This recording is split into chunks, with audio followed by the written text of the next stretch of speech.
Good morning. I'm Councillor Glen, and this is my weekly update for Saturday, February the 15th. This morning I'm at Mary Durling Park with the skating rink here. There's actually two skating rinks here. There's the boarded rink behind me, and then there's quite a large puddle rink, which is where the snowbanks are the barrier, just on the other side of the camera there. A big thank you to Susan and to Scott and to all of the volunteers who helped keep this rink in great shape. A lot of shoveling this week, so thank you to volunteers all across the community for helping to shovel out the rinks. You know what? It's a great thing that residents can help out with. If you've got a rink in your neighborhood, maybe your family uses a local rink, whenever we get a big dump of snow, after you've done clearing your own driveway, head out with your shovel and help out to clear the rink in your neighborhood. I know the volunteers would really appreciate it. So thanks everybody for your help. I wanted to start by talking about the snow.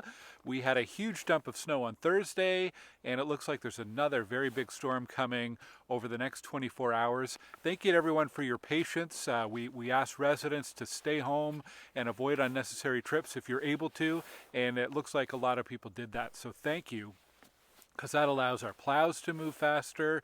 And for people who do need to get to work, if they're working at a hospital or an essential service, it's easier for them to get around the community. So thank you everybody for your cooperation. Now crews are still out there doing snow clearing work.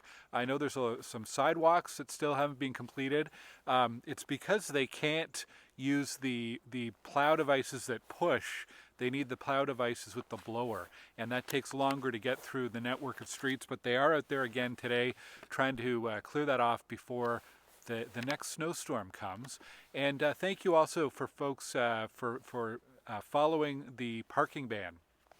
Across the city, there are about 3,000 tickets issued, including some here in Stittsville for vehicles that were not moved, but for the most part, people cooperated with the 2-day parking ban, so thank you for that. And a reminder that you can always sign up on ottawa.ca to get email alerts whenever there's a parking ban, and you can watch my social media and website as well for that information.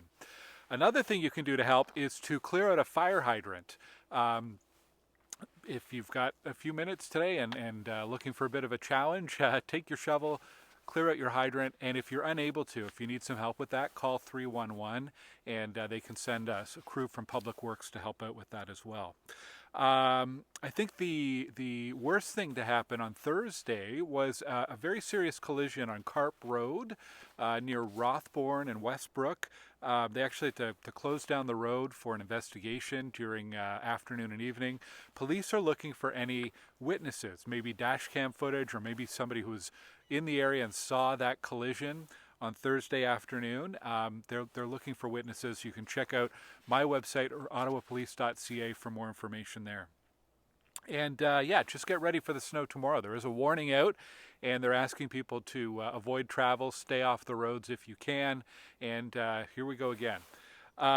Today, February 15th, is National Flag Day, taking on a lot of extra significance. It is the 60th anniversary of the adoption of the red and white Canadian flag with our iconic maple leaf, and of course with everything happening with the United States and the trade war, takes on a lot of significance this year. So I think we'll see a lot of people out flying flags this weekend. And this week at City Council, we did approve a motion to make sure that whenever possible we are buying Canadian with our procurement. I think about 90% of our procurement is already Canadian, but just want to make sure that we're looking at everything we buy, all of our activities as a city, and supporting Canadian businesses and local businesses as much as possible.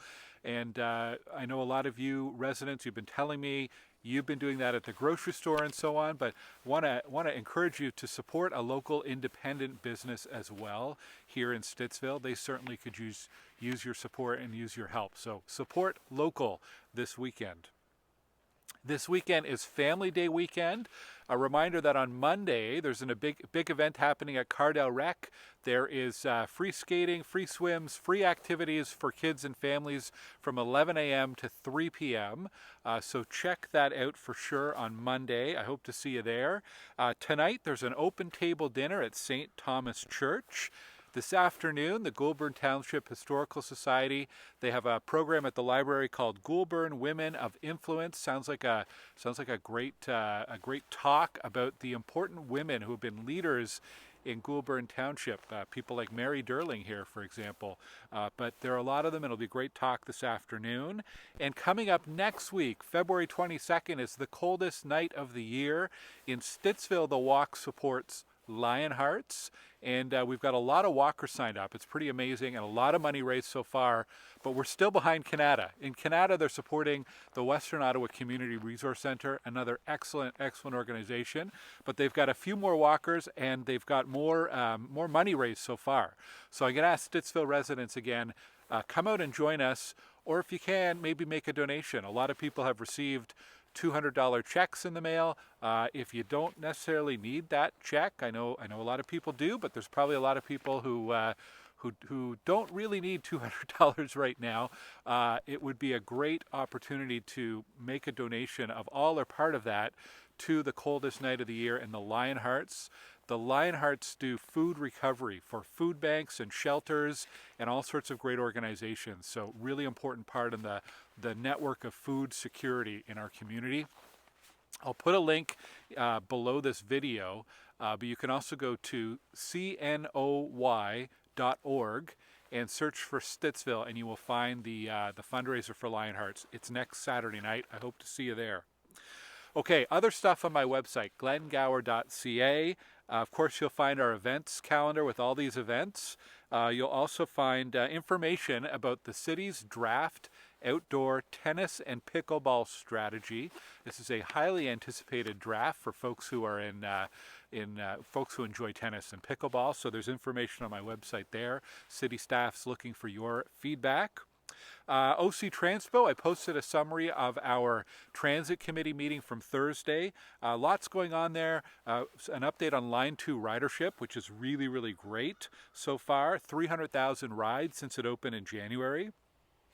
We had an update on our electric buses. There are new electric buses rolling out every week for the next few weeks. So replacing older diesel buses with something that is more environmentally friendly, and they are running great even in the cold and snow. We've got some reliability data, how OC Transpo did in 2024 in terms of on-time buses and service delivery. Ridership overall in 2024, by the way, was up 7%. There were almost 68 million trips on OC Transpo. That's pretty incredible. And what else? The new ways to bus, that new route network. You know, you see the black bags on the signs. That's because at the end of April, we're going to be launching new routes and a new service for OC Transpo. So that's coming up at the end of April. And then we talked a little bit about the severe storm schedule. We had our committee meeting on Thursday. We met virtually because there was a big storm and OC Transpo trying to manage service delivery. This is where on days where we have 31 centimeters or more of snow forecast, they reduce the weekday service because less people go into work, for one, but also because buses compete with the weather the same way that drivers do. Buses have the same issues with slippery streets or getting stuck behind a snowplow or caught in traffic due to collisions and so on. So they deploy about 65% of the regular bus fleet, including 90 out of 260 articulated buses. Because those articulated buses, the traction is not great and they tend to get stuck more often. And there were some buses that got stuck on Thursday, but they were able to get them moving quickly again. And anyways, it's the first time they've implemented this winter storm service, and they'll be looking at how it worked and how to keep getting better for the next time. I do have information about all of this on my website at glengower.ca. Tuesday evening, if you're in the Amberwood neighborhood, you might be interested in an online meeting we're doing about potentially adding some speed humps along Springbrook to slow vehicle speeds down and make things safer for pedestrians. So there's information on my website about that Tuesday evening. If you are in the Westridge community, maybe you live on Westridge or near Westridge, we've been getting some reports of heavy trucks using that street. Now, there's a few exceptions where heavy trucks are allowed to use Westridge, but we're trying to divert them onto other streets and keep them off of that residential street. We think a lot of them are going to the CFT storage facility out on Fernbank Road. I've talked to the management there, and they've issued a number of reminders to drivers to avoid that route. But what we think is that Google Maps and Waze is still directing drivers down there. So we're looking at some additional signage, additional reminders to the trucks. But if you happen to see a heavy truck on Westridge, what I want you to do is make a note of that for me, of the name on the truck, any details, time of day, day of week, anything you can help to identify the truck, and send me an email, because we're trying to track exactly what trucks those are and where they may be going. And finally, we are in the middle of a Ontario election campaign. I'm not going to tell you who to vote for. I'm not going to endorse any candidates, but I do want to remind you there's an election debate on Monday evening. A number of TV networks will be carrying it. I'm sure it'll be live on YouTube and other streaming services as well. So check that out Monday evening, and go to elections.on.ca to get all the information you need about candidates and about where and when you can vote. Really important to get out there and cast your ballot. Okay, that's it for me today. It actually seems like it's going to be a very nice day. Already the sun's coming up and it's getting warmer. Great day to skate on a local rink, maybe to go skiing at over at Amberwood or in the Greenbelt, or just get out there and enjoy the winter day. And good luck tomorrow with the impending snowstorm.